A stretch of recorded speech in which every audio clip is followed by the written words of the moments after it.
You're listening to Scotty G and Friends on 97.5, the KSL Sports Zone. 97.5, the KSL Sports Zone. Scott Gerard with you. Hope you're having a great Tuesday. Kurt Helin joining us for his weekly conversation. Kurt and I were having a great conversation during the break. Lloyd apparently couldn't hear us, but Kurt, you still there? How you doing? No. Well, doggone it. Well, we'll try to get Kurt back on the air and may have to go through a phone call to get him. But anyway, as we are live here at Sound Sleep Medical, all you have to do is call them at 801-285-9731. That's 801-285-9731. Let's get you taken care of with an oral appliance courtesy of Sound Sleep Medical. Remember, they got 6 locations, too. Clearfield, Murray, Sandy, American Fork, Provo, and St. George. All right, coming up, we're going to talk to Kurt about the NBA. And the big story around the NBA is it sounds like we are full-fledged go-ahead on expansion now for the NBA. I know that there's still a lot of I's that need to be dotted and T's that need to be crossed, but this was one of the more definitive announcements that the NBA is going ahead of schedule for the expansion. And we've said forever that Seattle is a done deal. Like, we've had so many people on, Kurt included, that said, yes, Seattle will be one of those 2 teams. We will see Seattle get a NBA team. Is it going to be Vegas for number 2? And it sure seems that way as well. So Vegas has always been, Seattle's always been 100%. Vegas has been about 95, I would say, percent.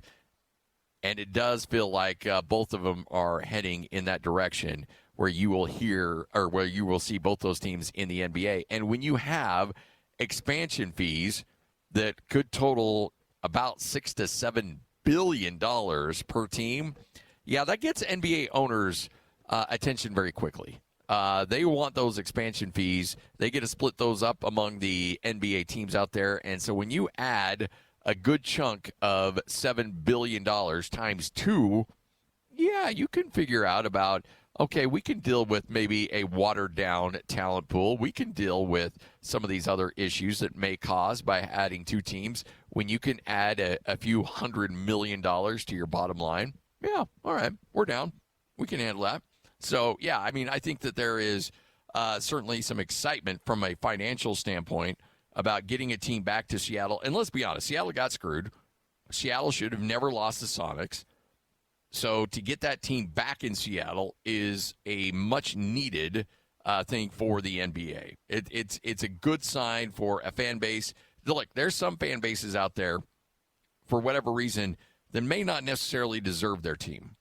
Seattle was never that squad. Seattle was never that city. They had no business losing the Sonics. The fact is, the NBA just allowed a sale to go through to a ownership group that was hell-bent on moving that team out of Seattle and to Oklahoma City. And they got it. And Seattle, a great fan base, a great city, took the brunt end of that.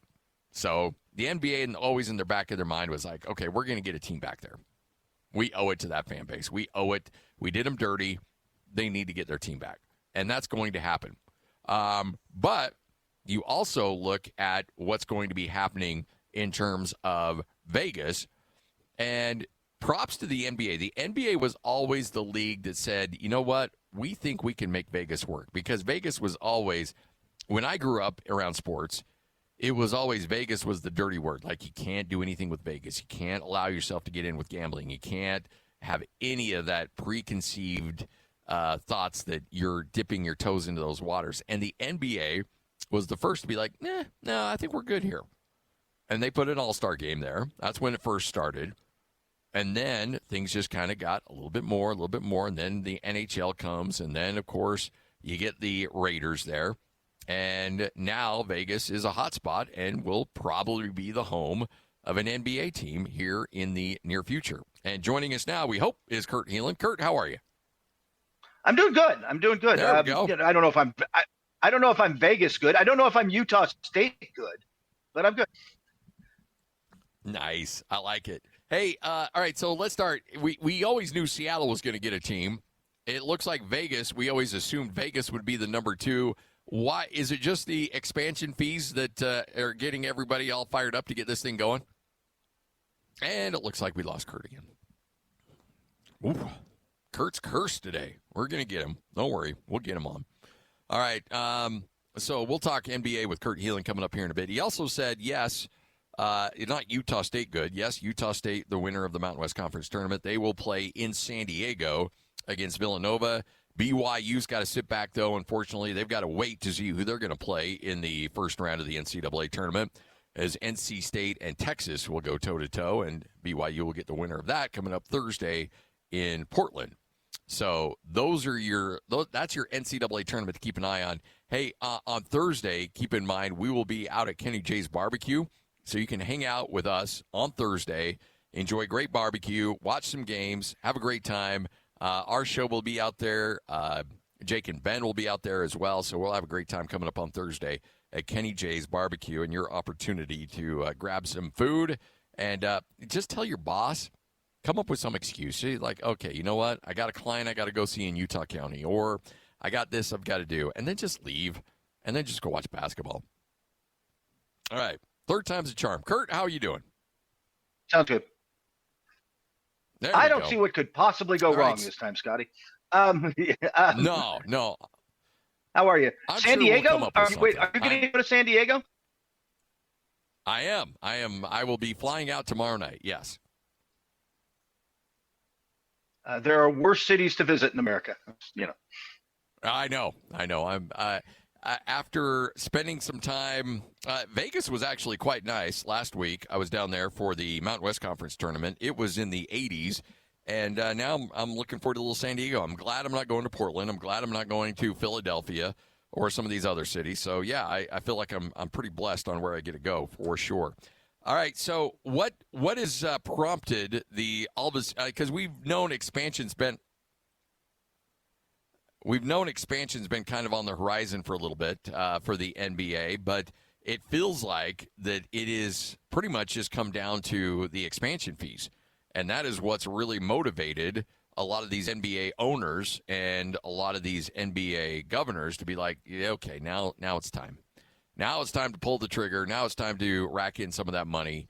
And talent dilution be damned. We don't care.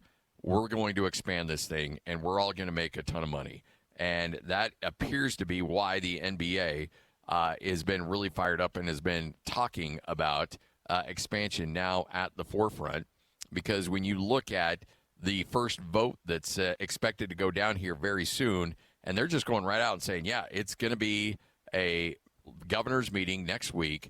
They will explore adding expansion teams exclusively in Las Vegas and Seattle. So it's not like, hey, you know what, we're going to open things up, let everybody else jump in board here, and let's see where we go. No, it's actually like, nope, we're going to actually focus in on Seattle. We're going to focus in on Las Vegas, and they expect proposals in the $7 to $10 billion range. And when you see that number, Kurt, that's why I got to imagine a lot of NBA owners and governors are like, yeah, it's time to look at these two cities for sure. Those two cities were always at the front of the list. I mean, there were other cities, Louisville, Mexico City, a few others that wanted to get in the mix. Seattle was always going to get a team to right a previous wrong. And then it was kind of a bidding war, but Vegas has proven a very viable. I heard you earlier right before I came on talking about like how this, Vegas was the third rail for a while, right? Like nobody could go near it. And now it's proven viable. Not only has the NBA been there with Summer League, and the WNBA Aces have done really well there and draw really well there. But look, the Knights, the Golden Knights in NHL have thrived there.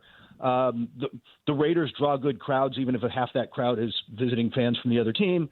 And they it's like it's proven. Now, obviously, the A's are going to be there. There will be a baseball team. That stadium, if you go to Vegas, you can see it under construction now.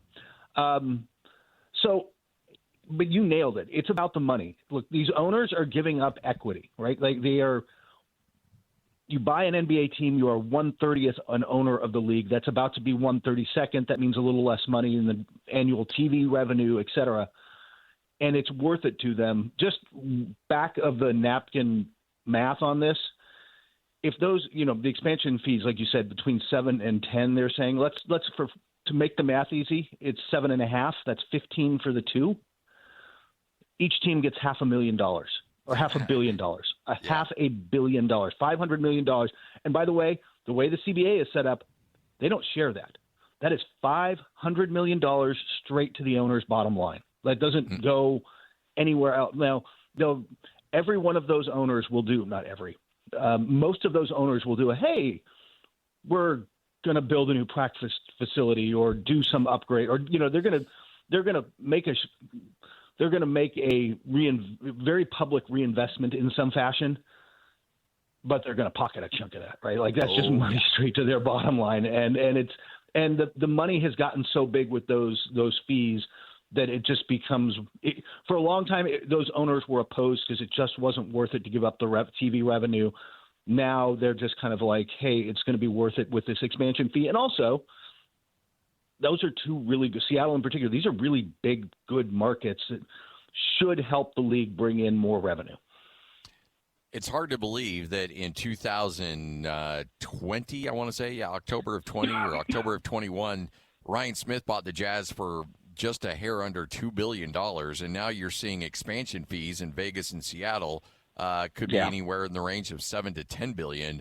If you got, the old joke, it takes money to make money. Well, if you got money, now would be the time to be parking it in the NBA. It seems like, or professional sports in general. Yes, maybe not everyone, but like in general, those whether it's NHL or NFL or whatever, like all those fees have gone up. All those, or the value of those teams and the value of the leagues has gone up as they have become, I don't want to say, especially with certain sports in certain cities, and the NFL in a lot of cities, they're cultural touchstones, right? Like you're a Cleveland Browns fan, there's this whole identity that goes with being a Cleveland Browns fan. But in a world where getting people to watch live television and to join in one place to watch something is increasingly difficult, and that meaning it's increasingly difficult for, media to monetize, sports still draws like nobody else's business, right? And it still gets everybody watching stuff at one time, and we'll get a lot of that this week, and that makes it worth it because you can just sell it to advertisers. I was when I was down in Vegas, I was talking to some people down there, and I asked if they would just throw an NBA team in the T-Mobile, and they said no. They're going to build a new arena for that too. Yeah, no, that's long. They might spend a year or two there because this is coming on online quickly, and they may not have a choice. Actually, they wouldn't have a choice. Yeah. And that building is perfectly good, frankly. But the plan is for whoever the ownership group is, and there's a couple lined up. They want to do what the Dallas owners kind of want to do with theirs, which is farther down the strip. They're going to build a new arena that is a foot traffic driver for their new casino resort. Right? Like they're going to build a whole new casino resort and use that arena with both the NBA games and then, I assume some concerts and whatever else, whatever else comes, Disney on Ice or whatever else comes to town to drive traffic there. And that's the plan. It's going to be a new arena where will get built, wherever that is down the strip. So let's take the money out of it because money's going to drive everything for sure, and just talk about the quality of what this means to the league. Is there enough talent to go around to support 32 quality teams, or will there be a dilution of talent? There will be a dilution for a while. And look, I think the quality is higher right now just because of the international play. 25% of the league, I believe it is this year, of the players have international roots. So you're broadening the pool in that sense, but look, we like to celebrate, I guess is the word I'm looking for. We like to celebrate Jordan's, 72 win Bulls. Like, that's expansion, baby. Like that was a weaker league. Like there was some other stuff going on around there that allowed them to get kind of right where they wanted to be. And I don't want to take anything away from that team. They won 72 games and a championship, but there will be a dilution. There will be some separation, and it will take those the way it's going to be set up. Those teams there'll be a draft and they'll be able to get some guys, but it's going to take some time to build. They're probably not going to be allowed to get either number 1 pick or the top 3 picks or something for the first couple of years. Like there's going to be all sorts of protections put in so that it's going to be a slower build for those teams. So they won't go. Golden... Let's put it this way. I can say they're not going to be the Golden Knights. Okay, yeah. Yeah, the NHL did them a lot of favors for sure in getting them off the ground in a hurry. So is 80 the new 50 when it comes to scoring in the NBA with Bam Adebayo doing it now? Is a lot of people going to be shooting for that number? Yeah, wait for that expansion year. Yeah, no, it's funny that of all the guys, it's Bam too. It's just, I mean, I was in crypto that night. I was at the Laker Timberwolves game that happened to be going on that night. And we were joking, like, if you, before the season, said list 100 players who were going to score, who could score 80 points in a game, I wouldn't have had Bam on it. He probably would have been 4th, maybe 5th on his own team. He just wouldn't have been close. But yeah, now you're going to see people. You got to push for it. Like that's going to be the interesting part of that. There have been games, even with Luka, with others, where, man, you've got 50 whatever after 3 quarters and your team's up 20, and do you want to go for it? Because the Heat left him in and pushed and went for this. Is another team willing to do that? Is there a player who's going to push his team to do that? That's to me going to be the interesting part, because there's a few guys, Luka leading that list, who are fully capable of doing it, but I don't know how many teams and how many coaches would be willing to do that at certain points of the year where Miami's on a roll, actually, but like they were just kind of like, hey, man, when this season's done, nobody's going to talk about our first-round exit and solid play from the playoffs. The top of the highlight reel is going to be 83. Let's go get this. How much of the backlash was just the way he did it, or is it the people with the memory of Kobe and they don't want Bam in the same sentence with Kobe? I mean, it was bad basketball. The final 5 minutes, it was just it was awful. But then again, if I'm him, I'm doing everything I can to get there, so I can't really blame him. But it didn't feel like it was overly good for the league. I think some of that pushback was the two things you mentioned, that it was manufactured at the end. Let's not kid ourselves, right? Like that was a manufactured number at a certain point. And the other part of it, and I saw this one firsthand just being in crypto that night, there was some already Kobe pushback from the Laker partisans who were like, Kobe's was authentic, which, by the way, pretty much the same. I don't want to say the same thing the last 5 minutes, but they were up 20. They left him in. Like he went after the number. He was shooting free throws with 19 seconds left, up 20. But there's a certain level of it's Kobe, and it's a little more sacred. And Bam it is a little weird to see Bam in between Wilt and Kobe on the list, man. Yeah, there's no doubt.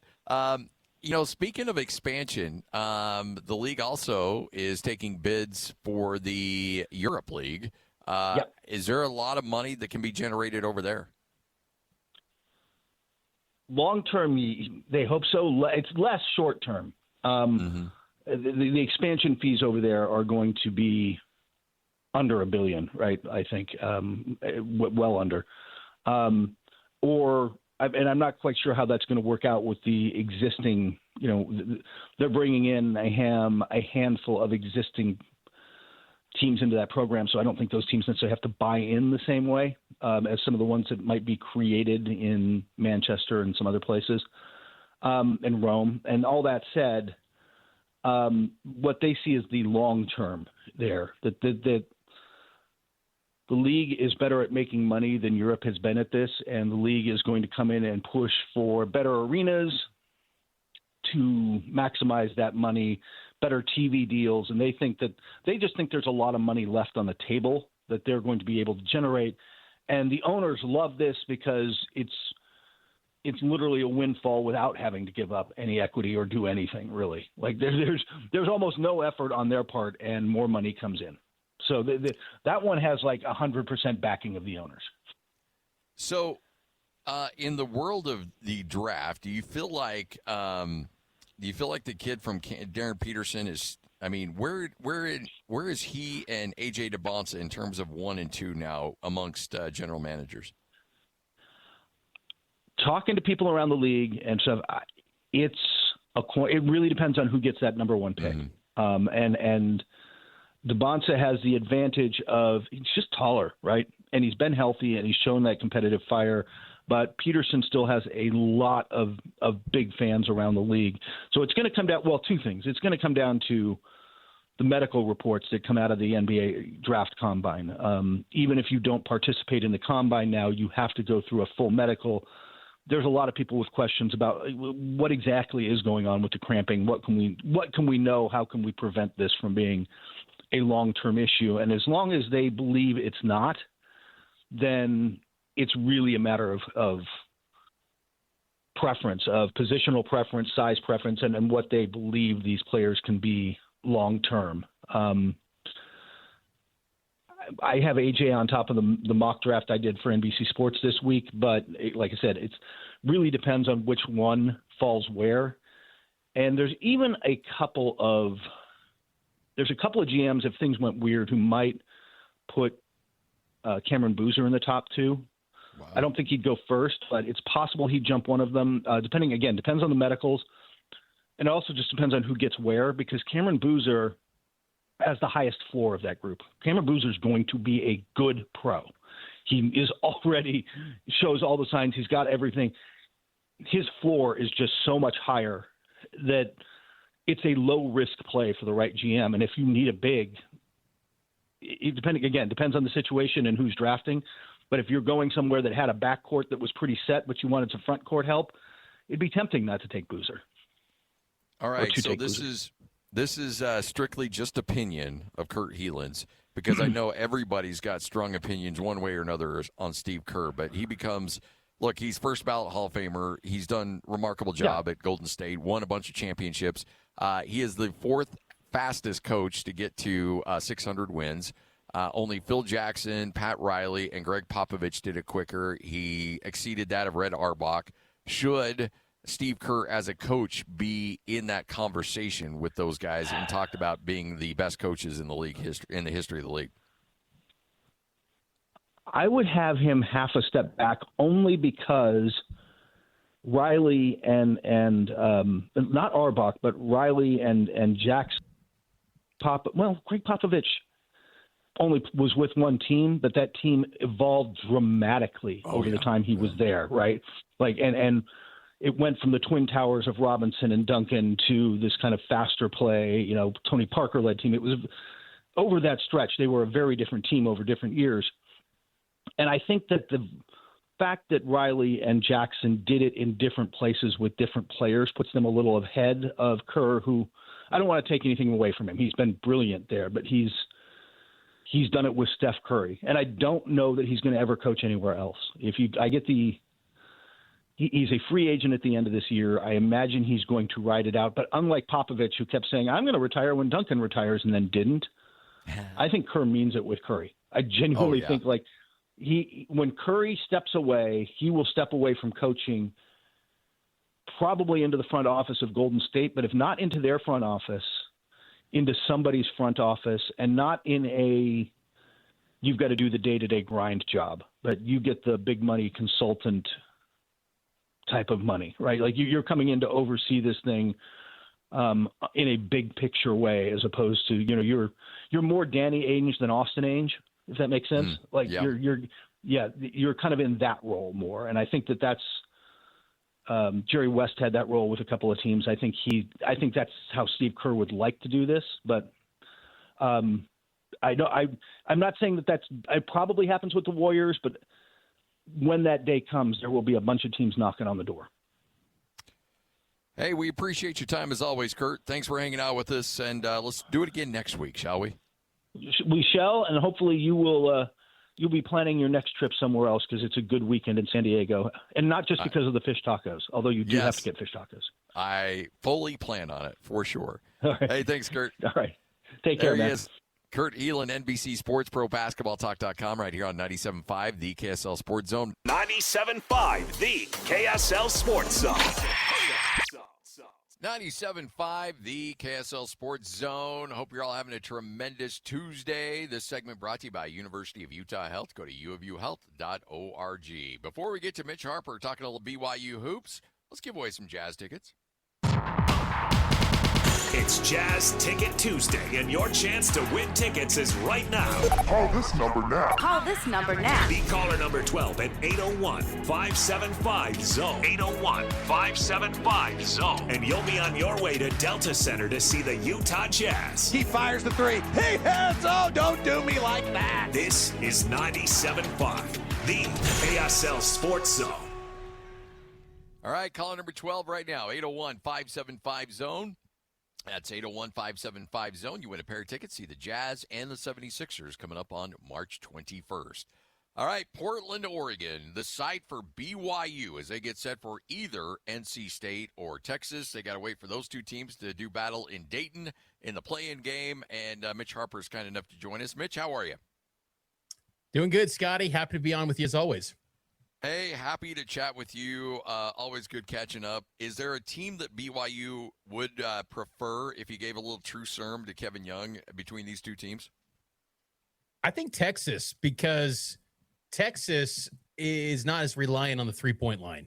NC State can really fill it up from beyond the arc, and that's been one of BYU's weaknesses in the post-Richie Saunders iteration of BYU is defending that three-point line. BYU did a nice job stopping the three against Houston, only allowed 5 3-pointers made against Houston in that Big 12 tournament quarterfinal, but still we saw it against Kansas State, moments early on against West Virginia. BYU can be prone to giving up the three ball. So I would say Texas probably. And, Texas has lost 5 out of the last 6. It's kind of interesting. Both of these teams, Texas and NC State, reeling a little bit. I think disappointing seasons for both of them so far. Highly resourced rosters, yet they're in the first 4. So maybe both of those teams are looking for some sort of spark. If they can get a win, then they face BYU. But I'd lean Texas, though, and the team that would probably be the better matchup. Considering the fact that BYU maybe didn't end the regular season, they got the nice win against Iowa State, but didn't end the season the way that they were against Texas Tech, the way they would have wanted to. But they do end the Big 12 tournament on a bit of a high, winning 2 games and playing Houston tight. So overall, should BYU be pleased with their seeding in this tournament? I think so. I think it's fair, and being in Portland, that's I think the best case situation for BYU after losing Richie Saunders. This thing could have slipped after they lost to UCF and West Virginia and Cincinnati. This thing could have gone to maybe the 10 seed line potentially. So to cement themselves as a 6, I think this was kind of the best case scenario for BYU. Had they beat Houston in the Big 12 tournament, maybe there could have been a conversation to be a 5 seed, but they're the lowest rated 6 seed. So I think this was an okay spot, all things considered, for BYU. It's just when you factor in the preseason expectations, that's where it feels a little bit underwhelming. But adjusting on the fly after the Saunders injury, I think you'll take this spot. So there was some concern about BYU near the end of the season. Do you feel like a lot of the concerns about BYU post Richie Saunders, I don't want to say have been resolved, but BYU fans may be sleeping a little bit better at night after the way the Big 12 tournament went? I think so. I think the big concern, I think, still for BYU is, can they play an elite team away from Provo and win that game? The Texas Tech and Iowa State game a few weeks prior to that in the regular season were both in the Marriott Center. They showed well against Houston in that first half, getting a halftime lead, but ultimately couldn't hit enough shots. And there were stretches where those role players couldn't perform. And Houston's defense, one of the best in the country. And that's concerning. BYU is 1-6 this year against top 10 adjusted efficiency defenses in college basketball, and a possible round of 32 matchup if BYU gets by Texas or NC State is a top 10 defense in Gonzaga. And I think that's what poses a difficult challenge for BYU in maybe potentially making a deep run. AJ's going to probably get 25 to 30 points. That's going to happen every night. But the real X factor is someone like Kennard Davis. Can he knock down shots, and can he do it against a really good team, because West Virginia and Kansas State, both of those games, BYU was the favorite. I think what was promising about the West Virginia game in particular was that they won a game only allowing less than 50 points to an opponent. That didn't seem like a thought for this BYU team a few weeks ago. And they showed some toughness and some intensity that's been much improved on the defensive end. And Kevin Young has leaned into the messaging of keeping things simple, and that's leading to this team not overthinking the defensive schemes. And that has kind of shaped itself out in the recent games. So, but I just still think that with how the quadrant's set up for BYU, a potential round of 32 matchup against the Zags, that's a difficult draw to envision, maybe BYU getting to the second weekend for the second consecutive year. What's the, obviously it's a little bit of the luck of the draw, and I've done the mock selection committee thing, so it's hard to actually try to put together matchups in the next round, but it is cool to see a potential thought of them playing Gonzaga in the second round.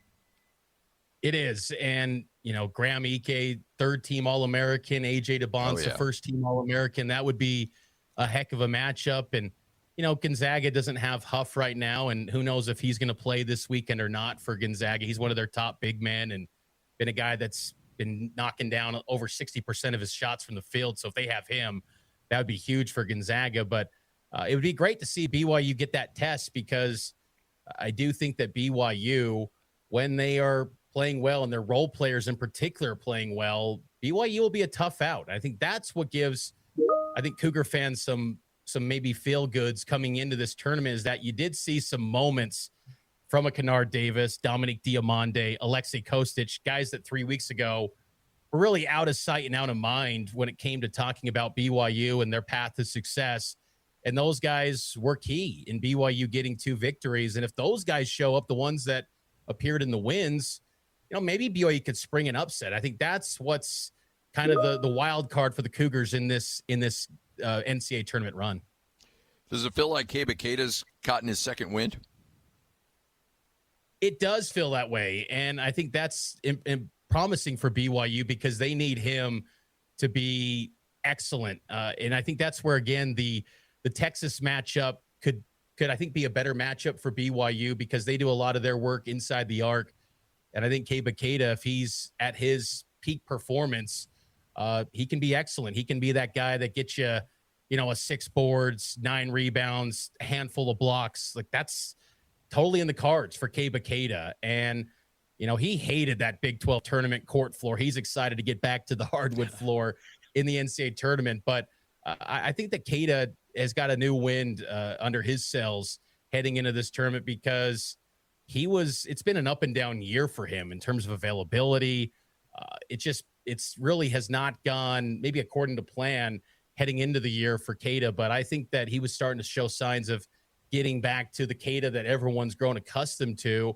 And also AJ was making it a point to really find him in alley-oop action, which is where Keita gets going on the offensive end. I think that can get him settled into a game and really feeling part of it, and get that energy behind him, because when he plays with that, he's excellent around the rim. So I don't think there's any way on this green earth AJ DeBonsa is back at BYU next year, but are there members of the coaching staff or people around BYU that think it's a possibility? I think that, Kevin Young has consistently said that he believes that AJ is going to be the number 1 guy in this draft class. And honestly, I think for BYU, they want him to be the number 1 pick, because then you can have year after year showing Yegor and then AJ and then potentially Bruce Branch in 2027, year after year of BYU pumping in guys to the NBA draft. I think, though, with AJ, he really has enjoyed his BYU experience, and that, he has really loves working with Kevin Young, and really believes that Kevin Young has helped elevate and get his readiness up for the NBA draft. I think that AJ, he's got partnerships with places like Red Bull and Nike, and I'm sure he'll have some sort of announcement that he wants to make on his terms and his time when he wants to do that decision. But I would be very surprised that if we see AJ DeBonsa running it back another year, just because too, I think that, he's establishing himself as the number one guy in the deepest class. Now, I think the biggest possible pro to him running it back, if that was the thought for him in his camp, he would be an absolute lock in 2027 to be the number one guy, because that class is viewed as much weaker. And you look at some of the high school All-Americans that are rolling out today. Who knows? I mean, Kingston Flemings for Houston was someone we didn't talk about much last year, and he's become an absolute stud. So guys can elevate themselves, but I would think that AJ would be a lock to be a number one pick. But the problem is for someone like him is that his game will be overanalyzed completely in next year if he ran it back at BYU, and then go through another season where his head coach is having to go to the podium saying you should have gone to the foul line 10, 15 more times. He was getting fouled left and right. They didn't call the whistle. And there's no spacing for him in the college game. And then you're going to get overanalyzed by the scouts. Like, you're doing this wrong. You're not doing this like you did your freshman year. To me, it makes all the sense in the world. Just move on, go be the number one pick, which he should be in 2026, and go about your day. Because then too, what a feather in the cap for BYU to say they had a number one pick under Kevin Young's watch. So when you, and again, I'm going to throw you for a little curveball here. When you look at spring ball for BYU in terms of football, what are your storylines for a team that brings back so much talent from last year? What are your storylines for next year, or for this spring ball, that you're looking to take away from?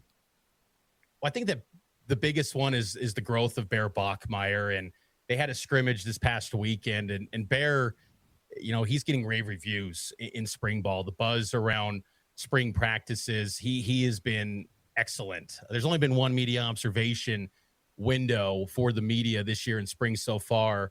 We'll have another one tonight, but Bear has taken that step, and he looks potentially like the guy that could be maybe the best quarterback in the Big 12 potentially. And I think that's, promising. And I think that's the big storyline for BYU, is how much does Bear evolve? Because I think that the defense, even with a new defensive coordinator in Kelly Papinga, I think they're pretty solid there. And I think that, Keanu Tanavasa, he returns, Glasker, Evan Johnson, Trey Alexander, Falatau Satwell. I bring up those names because those are key pieces last year, and they return to a system where they should be playing pretty fast and a lot more confident. Even Keanu Tanavasa said that he knows the defense a lot more this year than he did last season, because he did acknowledge that there was a little bit of a transition last year, even though the philosophies were very similar to his time at Utah.